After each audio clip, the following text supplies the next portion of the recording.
This is how you winterize your hot water heater on your RV.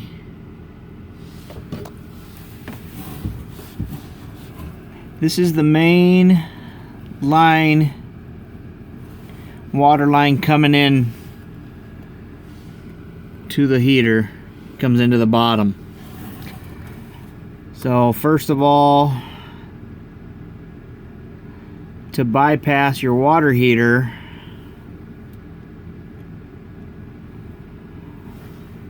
you would close your main valve,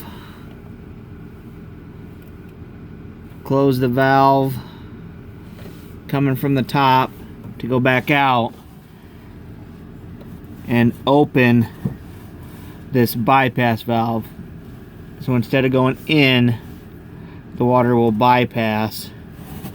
That way when you're adding all your pink juice, you can fill up all these lines, and these two lines are closed and the water heater will get drained out on the outside. I can go show you that right now.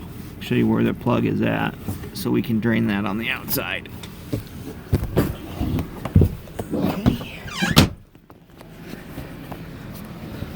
This particular model, the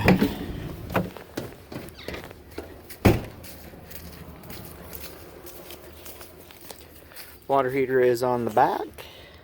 There will be a plug towards the bottom of your water heater, and you will want to unscrew that plug so that water can drain out for the winter time.